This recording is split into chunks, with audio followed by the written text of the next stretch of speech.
Welcome back. Welcome back. This is Rod Powell, and you have tuned in once again to another edition of the You Should Get a License podcast, where we talk about the most underrated, certainly one of the most lucrative opportunities in business today. That is a career in the insurance industry.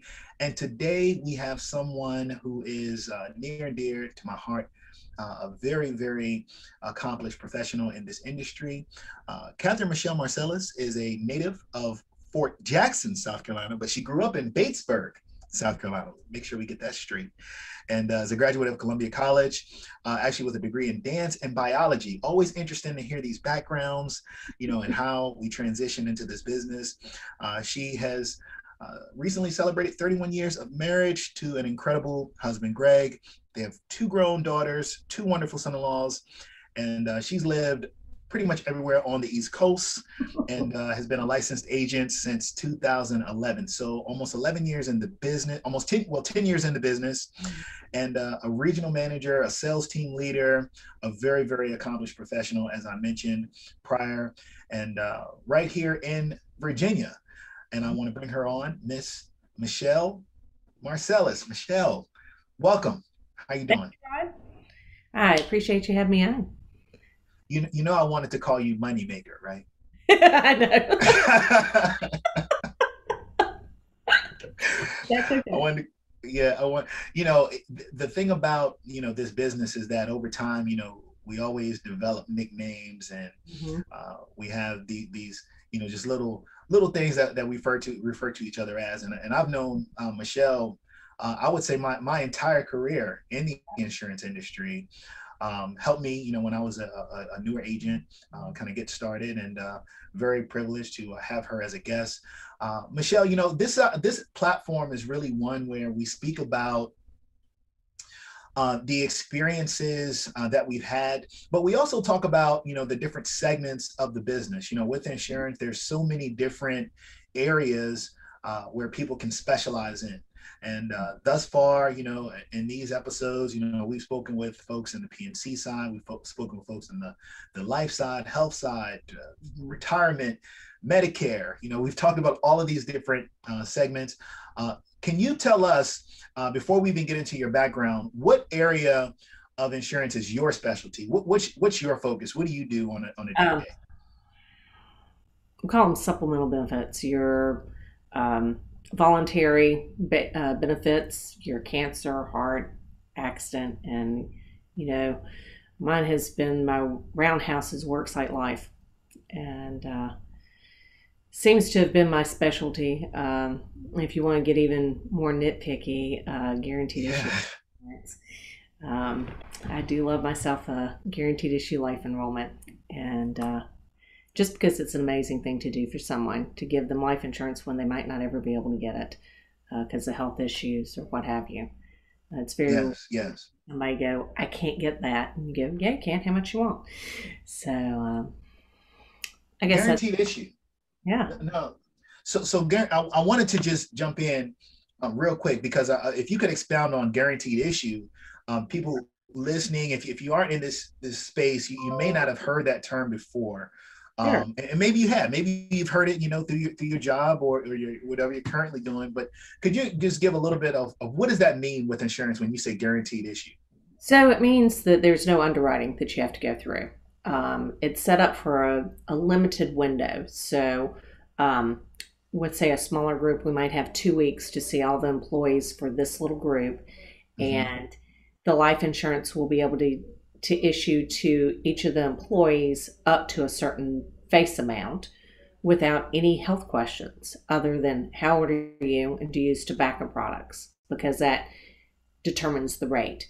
But otherwise, it is what it is. You can have up to this dollar amount, zero health questions. It doesn't matter if you, I think as I heard way back, the proverbial have one foot in the grave and the other on the banana peel. As long as you're at work, we're going to issue the policy. With our company, we also have where we can do the spouse as well. And with a child term writer, we can do the children. But it's a unique opportunity that no matter what your health history is, no matter what you're currently going through, your size or shape, doesn't matter. Doesn't matter what meds you take.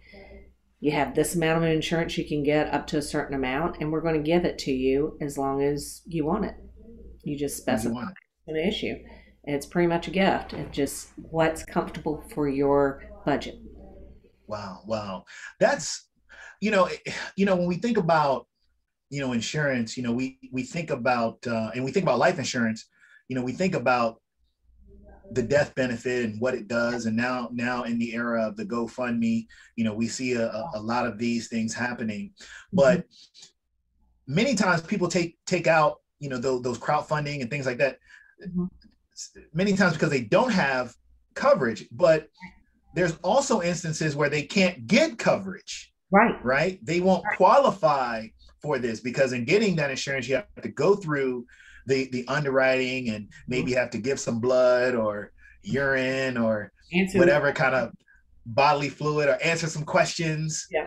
about your history, and that can It holds prohibit you. down. So Mhm. being able to do it on a guaranteed issue basis, it's amazing because I know that, based on what I know of you, um, you've been able to help a lot of people, Mhm. in that regard. It's also a very lucrative, aspect of the business to be able to do that in mass because in you mentioned, going into an employer group and doing that over the course of a few days. So you work with businesses primarily, correct? Correct. I am in worksite. I don't do kitchen table sales per se, and I Okay. don't have a brick and mortar office that I have to take care of. My office is my dining room table. Excuse me, allergies. No. My dining room table, my home office, and my car. Um, and then we go to the employer groups. So whether it's a school district or um, Joe's Auto Parts or the Commonwealth of Virginia, wherever it is, we go to those job sites and visit with the employees. So it's work hours during at a work location, and have a fairly captive audience. If they're interested, they come and visit with us and find out what we have to offer. Um, Eliminates a lot of buying leads and driving around and that type of thing. Yeah. Very unique opportunity. As a woman, it's very feel very safe because you're going to a work site. You're not meeting strangers in strange places. Yeah. Yeah, yeah. No. How did you get into that aspect of the business? Like how did you get into that niche? So a long time ago, a dear friend of mine that I worked with in Florida made the transition over to the company I'm with. She had gone with several of our competitors prior and settled with this one. I was teaching preschool, and she kept saying, "Michelle, you got to do this. You got to do this." I'm like, I'll think about it. And finally, one morning, I decided my girls were in high school and college, and I really didn't want to teach preschool anymore. So I picked up the phone and called her and said, "Tell me more about this business." Mm, And less than 3 months later, I had taken an online class. I had gotten my license, passed my test, got the license, and interviewed with our state manager at the time.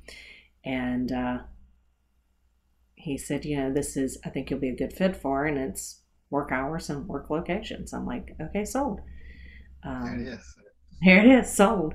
And, with any new job, you have a little intrepidation.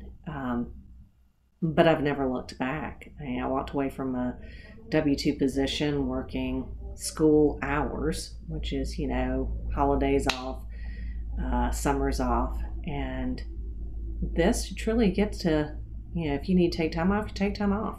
You Yeah, schedule yourself accordingly. And have never looked back and gone, wow, I wish I'd stayed in teaching preschool. Very grateful that a friend thought enough to say, hey, I think you'd be good at this. yeah, And made that transition. She's retired. She retired after 10 years and is living her best life sitting on a beach in South Florida. You can't beat it. right. Absolutely, absolutely. I was actually going to ask you a little bit later about your career prior to insurance, and I know that you have a very colorful background. You've done a lot of things. Yeah. But I want to talk about, the teaching, aspect, coming from that, your friend made the mention, hey, why don't you get into the business? We hear these stories. Mhm. What was it that, made you say, you know what, I'm going to go ahead and get this license and give it a shot? And there are several educators that join the insurance industry that I've seen throughout the course of my career, course of my career. Uh, what do you think that attraction is? Like, why do you feel like, educators make good insurance agents? Um, I think it's a multi-pronged approach. Because of what we do, we're not just selling, we're educating. We're still continuing with that passion to see those light bulb moments, to make Mhm. sure that people understand what's available. Insurance is, to the layperson, can be very complicated, can be very like reading Greek. Not many people could read Greek. But being able to sit down with someone and go, this is what's available, this is how it works. What do you already have?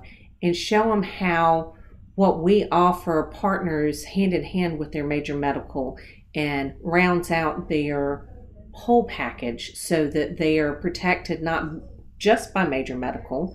There are a lot of gaps there nowadays, especially as the high deductibles go into play. And show them how products can be placed so that when they're going through some of the worst times of their lives with accident, cancer, loss of a loved one, how these products can come in to make them safe and secure. Why do I think educators do it? Because we learn at a very early part of our career how to listen to what the children or the adults we're teaching are saying to us so that we can bring them through whatever we're teaching and educate them on whatever the subject is at hand, whether it's biology or dance or whatever. You have to be able to explain it in a way that the person you're teaching comprehends and understands it. So, selling a very complex, hard to understand product, you got to be able to break it down and make it simplistic Yeah, without insulting the person you're talking to. You know, right. not talking down to them, but helping to educate We've them. known some people that do insult the people. Oh, I yeah. guess I guess in love. I guess it's supposed to be in love though, right? Yeah. But I think it's a for us when you're not wanting to be in the classroom anymore, it still gives you that light bulb moment, and it's because it's different people every day. It's a different whether it's the same location every day. You're not seeing the same people, so it's stimulating for us because you're fact finding, you're finding out what works and what helps them. And at the end of the day, whether they purchase a policy or not, you've educated them on what this means. It's a big concept that a lot of people struggle with, and to be able to help them get a better understanding is rewarding as much as the sale is rewarding. Yeah, that education is always key. So the first part of that question was really about for you specifically, and that makes so much sense. It's still that sense of teaching, Yes, right? very much so. And sharing, that education, that information, Mhm. and making sure that there's a comprehension, Right. of what is available and what is at stake, Yes, with very that much. individual. Because life is full of choices, right? Yes.